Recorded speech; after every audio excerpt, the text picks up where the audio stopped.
शांति। आज 10 फरवरी 2025 की साकार मुरली। मीठे बच्चे, तुम्हें बाप द्वारा जो अद्वैत मत मिल रही है, उस मत पर चलकर कलयुगी मनुष्य को सतयुगी देवता बनाने का श्रेष्ठ कर्तव्य करना है। प्रश्न: सभी मनुष्य मात्र दुखी क्यों बने हैं? उसका मूल कारण क्या है? उत्तर: रावण ने सभी को श्रापित कर दिया है, इसलिए सभी दुखी बने हैं। बाप वर्षा देता, रावण श्राप देता, यह भी दुनिया नहीं जानती। बाप ने वर्षा दिया, तब तो भारतवासी इतने सुखी, स्वर्ग के मालिक बने, पूज्य बने। श्रापित होने से पुजारी बन जाते हैं। ओम शांति। बच्चे यहाँ मधुबन में आते हैं बाप दादा के पास। हॉल में जब आते हो, देखते हो पहले बहन भाई बैठते हैं, फिर पीछे देखते हो बाप दादा आया हुआ है, तो बाप की याद आती है। तुम हो प्रजापिता ब्रह्मा के बच्चे, ब्राह्मण और ब्राह्मणियाँ। वह ब्राह्मण तो ब्रह्मा बाप को जानते ही नहीं है, तुम बच्चे जानते हो। बाप जब आते हैं तो ब्रह्मा विष्णु शंकर भी जरूर चाहिए। कहते ही हैं त्रिमूर्ति शिव भगवान वाच। अब तीनों द्वारा तो नहीं बोलेंगे ना, यह बातें अच्छी रीति बुद्धि में धारण करनी है। बेहद के बाप से जरूर स्वर्ग का वर्षा मिलता है, इसलिए सभी भक्त भगवान से क्या चाहते हैं? जीवन मुक्ति। अभी है जीवन बंद, सभी बाप को याद करते हैं कि आकर इस बंधन से मुक्त करो। अभी तुम बच्चे ही जानते हो कि बाबा आया हुआ है। कल्प कल्प बाप आते हैं, पुकारते भी हैं तुम मात पिता, परंतु इसका अर्थ तो कोई भी नहीं समझते। निराकार बाप के लिए समझ लेते हैं। गाते हैं परंतु मिलता कुछ भी नहीं है। अभी तुम बच्चों को उनसे वर्षा मिलता है, फिर कल्प बाद मिलेगा। बच्चे जानते हैं बाप आधा कल्प के लिए आकर वर्षा देते हैं और रावण फिर श्राप देते हैं। यह दुनिया भी नहीं जानती कि हम सभी श्रापित हैं। रावण का श्राप लगा हुआ है, इसलिए सभी दुखी हैं। भारतवासी सुखी थे। कल इन लक्ष्मी नारायण का राज्य भारत में था। देवताओं के आगे माथा टेकते हैं, पूजा करते हैं, परंतु सतयुग कब था यह किसको पता नहीं। अब देखो, लाखों वर्ष की आयु सिर्फ सतयुग की दिखा दी है, फिर त्रेता की, द्वापर कलयुग की, उस हिसाब से मनुष्य कितने ढेर हो जाएं? सिर्फ सतयुग में ही ढेर मनुष्य हो जाएं। कोई भी मनुष्य की बुद्धि में नहीं बैठता है। बाप बैठ समझाते हैं कि देखो, गाया भी जाता है 33 करोड़ देवताएं होते हैं, ऐसे थोड़े ही वह कोई लाखों वर्ष में हो सकते हैं। तो यह भी मनुष्यों को समझाना पड़े। अभी तुम समझ सकते हो कि बाबा हमको स्वच्छ बुद्धि बनाते हैं, रावण मलेच्छ बुद्धि बनाते हैं। मुख्य बात तो यह है, सतयुग में है पवित्र, यहाँ है अपवित्र। यह भी किसको पता नहीं है कि राम राज्य कब से कब तक, रावण राज्य कब से कब तक होता है। समझते हैं यहाँ ही राम राज्य भी है, रावण राज्य भी है। अनेक मत मतांतर है ना। जितने हैं मनुष्य उतनी है मतें। अभी यहाँ तुम बच्चों को एक अद्वैत मत मिलती है जो बाप ही देते हैं। तुम अभी ब्रह्मा द्वारा देवता बन रहे हो। देवताओं की महिमा गाई जाती है, सर्वगुण संपन्न, 16 कला संपूर्ण। हैं तो वह भी मनुष्य, मनुष्य की महिमा गाते हैं। क्यों? जरूर फर्क होगा ना।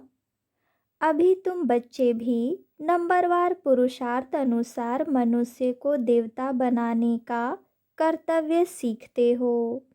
कलयुगी मनुष्य को तुम सतयुगी देवता बनाते हो, अर्थात शांति धाम, ब्रह्मांड का और विश्व का मालिक बनाते हो।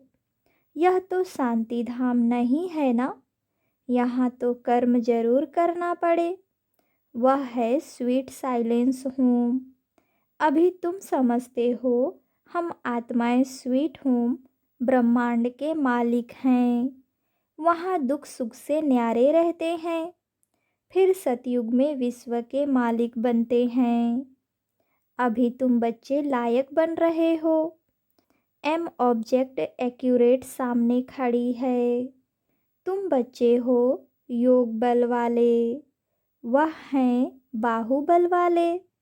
तुम भी हो युद्ध के मैदान पर, परंतु तुम हो डबल अहिंसक, वह है हिंसक।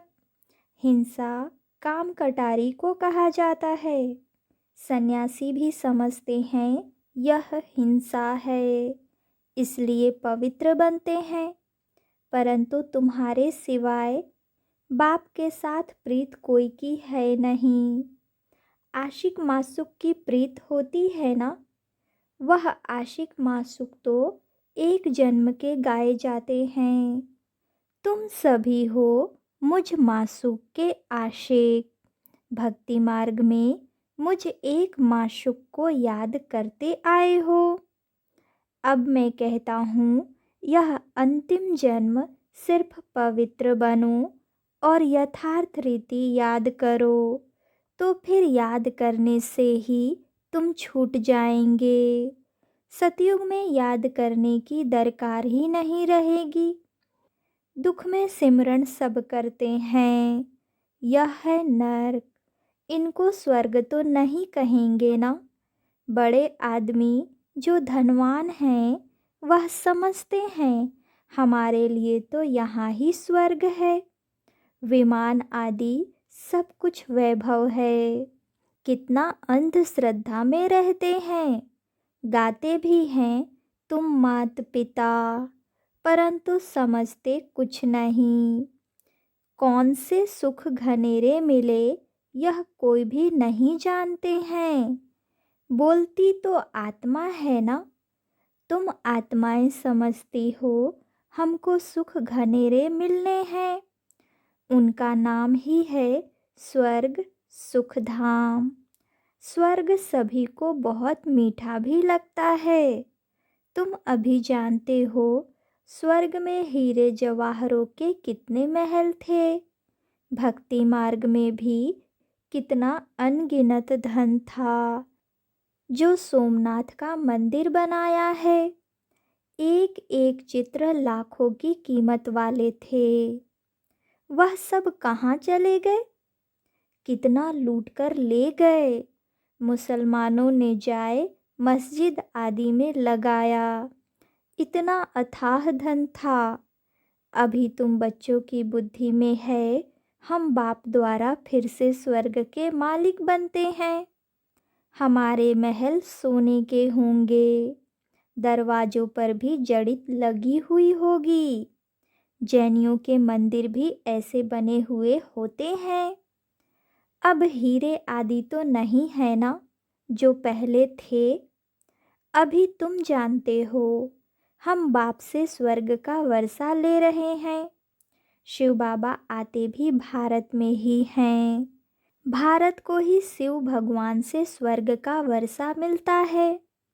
क्रिश्चियन भी कहते हैं क्राइस्ट से 3000 वर्ष पहले भारत हेवन था। राज्य कौन करते थे यह किसको पता नहीं है। बाकी यह समझते हैं भारत बहुत पुराना है, तो यही स्वर्ग था ना। बाप को कहते भी हैं हेविनली गॉड फादर, अर्थात हेवन स्थापन करने वाला फादर। जरूर फादर आए होंगे, तब तुम स्वर्ग के मालिक बने होंगे। हर 5,000 वर्ष बाद स्वर्ग के मालिक बनते हो, फिर आधा कल्प बाद रावण राज्य शुरू होता है। चित्रों में ऐसा क्लियर कर दिखाओ जो लाखों वर्ष की बात बुद्धि से ही निकल जाए। लक्ष्मी नारायण कोई एक नहीं, इन्हों की डिनायस्टी होगी ना, फिर उन्हों के बच्चे राजा बनते होंगे। राजाएं तो बहुत बनते हैं ना। सारी माला बनी हुई है, माला को ही सिमरन करते हैं ना। जो बाप के मददगार बन बाप की सर्विस करते हैं, उन्हों की ही माला बनती है। जो पूरा चक्र में आते पूज्य पुजारी बनते हैं, उन्हों का यह यादगार है। तुम पूज्य से पुजारी बनते हो, फिर अपनी माला को बैठ पूजते हो। पहले माला पर हाथ लगाकर फिर माथा टेकेंगे, पीछे माला को फेरना शुरू करते हो। तुम भी सारा चक्र लगाते हो, फिर शिव बाबा से वर्षा पाते हो। यह राज तुम ही जानते हो। मनुष्य तो कोई किसके नाम पर कोई किसके नाम पर माला फेरते हैं, जानते कुछ भी नहीं। अभी तुमको माला का सारा ज्ञान है, और कोई को यह ज्ञान नहीं। क्रिश्चियन थोड़े ही समझते हैं कि यह किसकी माला फेरते हैं। यह माला है ही उन्हों की जो बाप के मददगार बन सर्विस करते हैं। इस समय सब पतित हैं, जो पावन थे वह सब यहाँ आते आते अब पतित बने हैं। फिर नंबरवार सब जाएंगे, नंबरवार आते हैं, नंबरवार जाते हैं। कितनी समझने की बातें हैं। यह झाड़ है, कितने टाल टालियाँ मठ पंथ हैं। अभी यह सारा झाड़ खलास होना है, फिर तुम्हारा फाउंडेशन लगेगा। तुम हो इस झाड़ के फाउंडेशन, उसमें सूर्यवंशी चंद्रवंशी दोनों हैं। सतयुग त्रेता में जो राज्य करने वाले थे, उन्हों का अभी धर्म ही नहीं है, सिर्फ चित्र है। जिनके चित्र हैं, उन्हों की बायोग्राफी को तो जानना चाहिए ना। कह देते फलानी चीज़ लाखों वर्ष पुरानी है। अब वास्तव में पुराने ते पुराना है आदि सनातन देवी देवता धर्म। उनके आगे तो कोई चीज़ हो नहीं सकती। बाकी सब 2500 वर्ष की पुरानी चीज़ें होंगी। नीचे से खोद कर निकालते हैं ना। भक्ति मार्ग में जो पूजा करते हैं, वह पुराने चित्र निकालते हैं, क्योंकि अर्थक्वेक में सब मंदिर आदि गिर पड़ते हैं, फिर नए बनते हैं। हीरे सोने आदि की खानियाँ जो अभी खाली हो गई है, वह फिर वहाँ भरतू हो जाएगी। यह सब बातें अभी तुम्हारी बुद्धि में है ना। बाप ने वर्ल्ड की हिस्ट्री ज्योग्राफी समझाई है। सतयुग में कितने थोड़े मनुष्य होते हैं, फिर वृद्धि को पाते हैं। आत्माएं सब परम धाम से आती रहती हैं। आते आते झाड़ बढ़ता है, फिर जब झाड़ जड़ जड़ीभूत अवस्था को पाता है, तो कहा जाता है राम गयो रावण गयो, जिनका बहु परिवार है। अनेक धर्म है ना। हमारा परिवार कितना छोटा है। यह सिर्फ ब्राह्मणों का ही परिवार है। वह कितने अनेक धर्म हैं। जनसंख्या बतलाते हैं ना। वह सब है रावण संप्रदाय। यह सब जाएंगे, बाकी थोड़े ही रहेंगे। रावण संप्रदाय फिर स्वर्ग में नहीं आएंगे, सब मुक्ति धाम में ही रहेंगे। बाकी तुम जो पढ़ते हो वह नंबरवार आएंगे स्वर्ग में। अभी तुम बच्चों ने समझा है कैसे वह निराकारी झाड़ है, यह मनुष्य सृष्टि का झाड़ है। यह तुम्हारी बुद्धि में है। पढ़ाई पर ध्यान नहीं देंगे तो इम्तिहान में नापास हो जाएंगे। पढ़ते और पढ़ाते रहेंगे तो खुशी भी रहेगी। अगर विकार में गिरा तो बाकी यह सब भूल जाएगा। आत्मा जब पवित्र सोना हो तब उसमें धारणा अच्छी हो। सोने का बर्तन होता है पवित्र गोल्डन। अगर कोई पतित बना तो ज्ञान सुना नहीं सकता। अभी तुम सामने बैठे हो, जानते हो गॉड फादर शिव बाबा हम आत्माओं को पढ़ा रहे हैं। हम आत्माएं इन आर्गन्स द्वारा सुन रही हैं। पढ़ाने वाला बाप है। ऐसी पाठशाला सारी दुनिया में कहाँ होगी। वह गॉड फादर है, टीचर भी है, सतगुरु भी है, सबको वापिस ले जाएंगे। अभी तुम बाप के सम्मुख बैठे हो। सम्मुख मुरली सुनने में कितना फ़र्क है। जैसे यह टेप मशीन निकली है, सबके पास एक दिन आ जाएगी। बच्चों के सुख के लिए बाप ऐसी चीज़ें बनवाते हैं, कोई बड़ी बात नहीं है ना। यह सांवल साह है ना, पहले गोरा था अभी सांवरा बना है, तब तो श्याम सुंदर कहते हैं। तुम जानते हो हम सुंदर थे, अब श्याम बने हैं, फिर सुंदर बनेंगे। सिर्फ एक क्यों बनेगा? एक को सर्प ने डसा क्या? सर्प तो माया को कहा जाता है ना। विकार में जाने से सांवरा बन जाते हैं। कितनी समझने की बातें हैं। बेहद का बाप कहते हैं, गृहस्थ व्यवहार में रहते यह अंतिम जन्म फॉर माई सेक, मेरे सदके पवित्र बनो। बच्चों से यह भीख मांगते हैं, कमल फूल समान पवित्र बनो और मुझे याद करो, तो यह जन्म भी पवित्र बनेंगे और याद में रहने से पास्ट के विकर्म भी विनाश होंगे।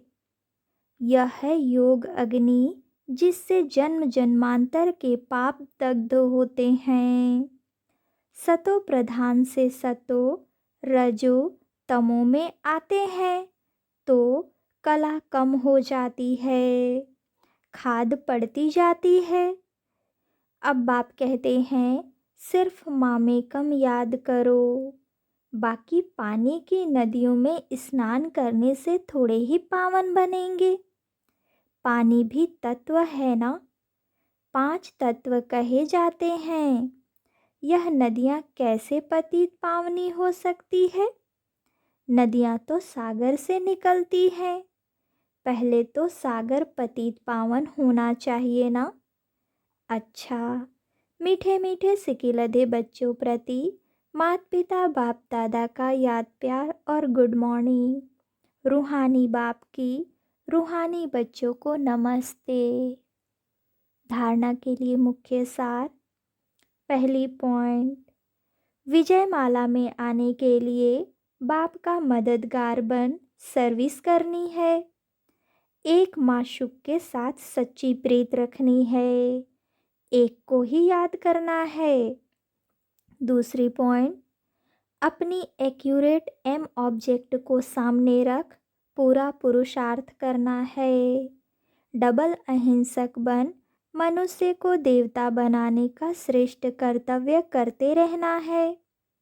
वरदान, विजयीपन के नशे द्वारा सदा हर्षित रहने वाले सर्व आकर्षणों से मुक्त भव। विजयी रत्नों का यादगार, बाप के गले का हार आज तक पूजा जाता है, तो सदा यही नशा रहे कि हम बाबा के गले का हार विजयी रत्न हैं। हम विश्व के मालिक के बालक हैं। हमें जो मिला है वह किसी को भी मिल नहीं सकता। यह नशा और खुशी स्थायी रहे तो किसी भी प्रकार की आकर्षण से परे रहेंगे। जो सदा विजयी हैं वह सदा हर्षित हैं। एक बाप की याद के ही आकर्षण में आकर्षित हैं।